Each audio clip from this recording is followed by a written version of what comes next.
quality. Maganda naman yung quality. Hindi naman natin pinabayaan kada tapos after harvest.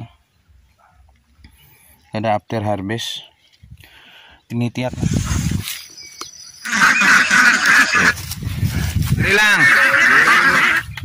Napakasimple.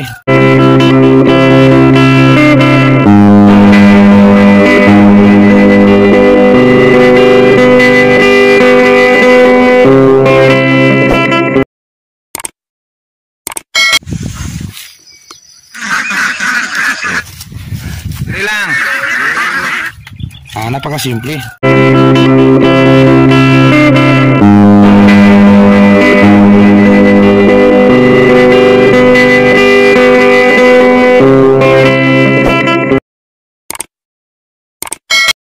Sakto afternoon mga kasakto.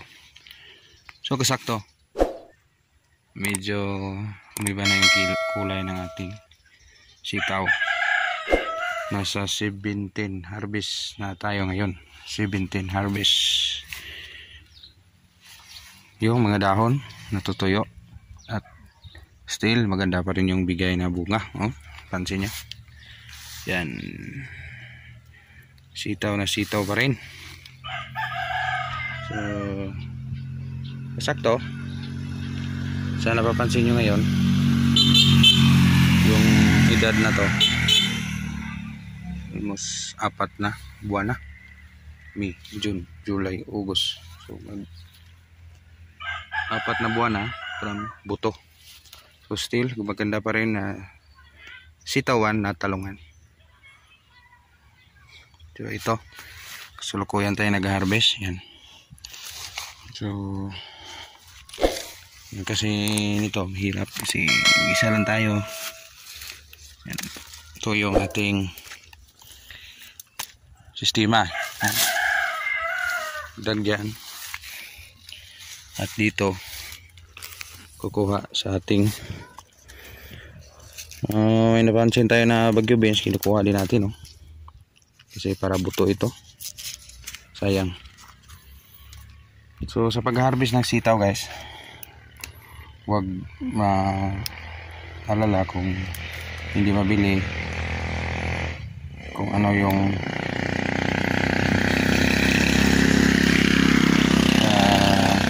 sa market hindi maubos at ma-discourage na kayo, hindi nyo nahalagaan kasi hindi nabili. Wala, halaga pa rin kasi tanim yan, gusto yan kumain sa tamang paraan. So may puno pa, sayang naman, may bunga pa na may bigay, may mga bulaklak pa. Tapos yung issue ngayon dito is yung supply.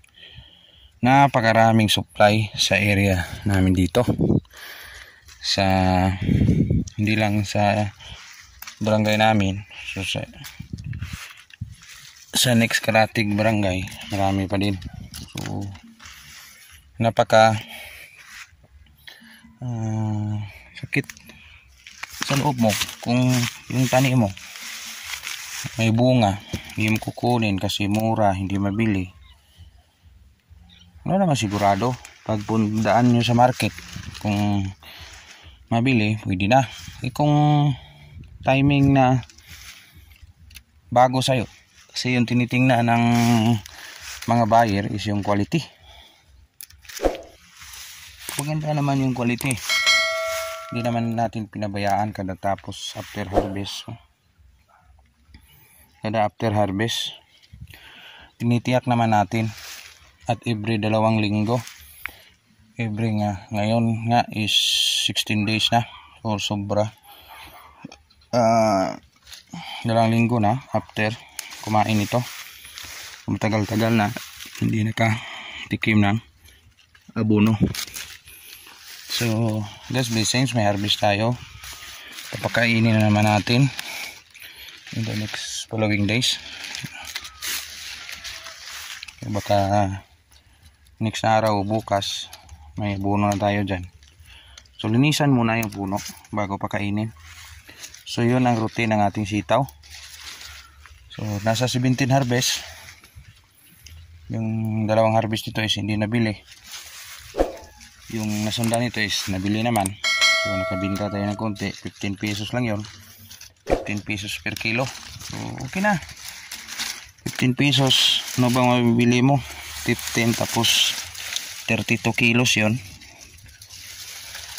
So sobra naman 300. May 300 tayo na net. So yung 300 siguro makabili ng isang lanit niyan. So 65 niyan. May matitira pa. Kaso lang may naka-advance na tayo. Nakabili na tayo nung kasagsagan sa may presyo. Is bumili na tayo ng maraming lason. So still nakapag pundar na tayo ng ano ni sitaw. Mayroon na tayong lason at pataba na gamitin. So yung sa kanya is yung ano na lang yung kanyang sustainability. Ano ba yung sustainability? Sustainable ability na pwede siyang mag-sustain mura at mahal na presyo. Kasi kung aasa tayo sa kanyang harvest, sample ngayon mababa yung presyo, is inaasa mo lang lahat sa harvest nya. So ganun, wala na yung sitaw nyo. So talagang ubos na. So yun ang pinakamahirap sa maggugulay sa time ngayon na mura. Dapat sa kung makatama sa presyo kahit anong gulay, i-imbak nyo yung abono, yung pataba, insecticide yun. Kasi yung ano ng tao, pwede natin mapaaraanan nun, yung mga labor.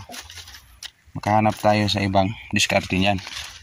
Importante yung gulay nyo is matataba, kasagsaga ng may presyo, makabili na kayo ng maraming pataba. So yun lang ang mapapayo ko sa mga kapwa farmers na continue pa rin sa pag-alaga ng kanilang mga tanim. Hindi lang sa sitaw, hindi sa ibang larangan ng gulay. Kung may presyo, kung nakatama sa presyo, stock kayo ng kapital nyo para hindi kayo asa ng asa doon sa pinanser o yung ahintin tawag to sa amin. So dapat makatayo kayo sa sarili nyong paa. So yun ang pinaka best sa magtatanim. Advice lang yan. Hindi na perfect gawin, pero sige lang. Wala na, gumagapang na para ng kamuti dun. So yan lang muna, konting update ito sa ating area. Update ko maya kung mag-segregate na tayo. Canlaon City, Negros Oriental, kasi dilim ng Bulkan Canlaon, kasi dilim din ng ating income ng ating sitaw, pero at least mabenta at may pang gamit tayo araw-araw. Salamat, Insakto TV.